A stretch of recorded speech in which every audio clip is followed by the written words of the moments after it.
আসসালামু আলাইকুম। Welcome to Yasmin recipes. আশা করি আল্লাহর রহমতে সবাই ভালো আছেন। আজকে খুব মজাদার একটি তরকারি রান্না করব। কাতলা মাছের মাথা দিয়ে আলু ঘাটি। এখানে আমি কাতলা মাছ নিয়েছি। কাতলা মাছের মাথা আর কয়েকটা পিস।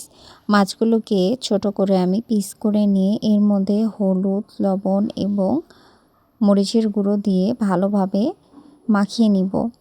আরও দিয়েছি ধনে গুঁড়ো, জিরে গুঁড়ো। মাছটা ভালোভাবে মাখিয়ে নিয়ে এর মধ্যে একটু তেল দিব। তেল দিয়ে আবারও ভালোভাবে মাখিয়ে নিব। এতে করে যখন মাছগুলো ভাজবো তখন পুড়ে যাবে না মশলা সহকারে। কড়াইয়ে তেল দিয়ে কড়াইটা আগে ভালোভাবে গরম করে নিব। তারপরে মাছ দিব। এতে করে কড়াইয়ে মাছ লাগবে না। মাছ ভাজা হয়ে গেছে, আমি এখন উঠিয়ে নিব। আর এই সেম তেলেই আবার আমি 1 কাপের মতো পেঁয়াজ কুচি দিয়ে কিছুক্ষণ ভেজে নিব।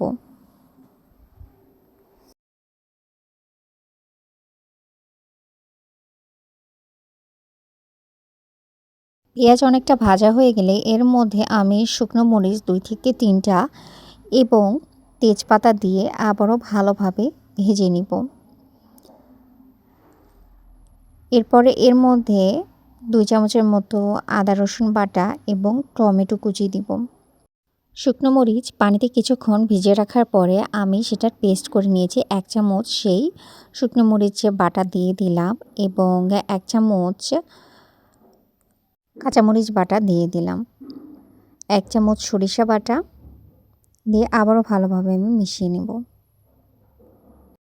দিয়ে দিব স্বাদমতো লবণ এবং 1 চামচের মতো হলুদ গুঁড়ো। মশলা দিব আর কষাবো। এখানে আমি 1 চামচের মতো মাছের মশলা দিয়েছি।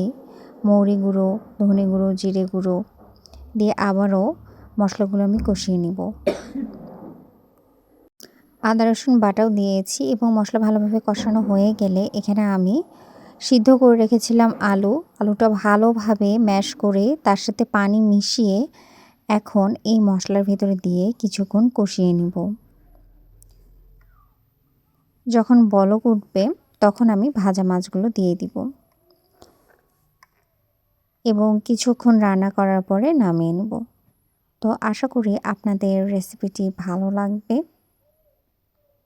শীতের সময় যেহেতু ধনেপাতা খুব ভালো লাগে, তো ডালের মধ্যে আমি ধনেপাতা দিয়েছি।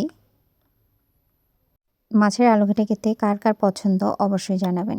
এখানে পরিমাণ মতো পানি দিয়ে দিয়েছি এবং রান্না করতে রেখেছিলাম। 10 থেকে 15 মিনিটের মধ্যে এই মাছের আলু ঘাটি তৈরি হয়ে গিয়েছিল। সবাই ভালো থাকবেন। আল্লাহ হাফেজ।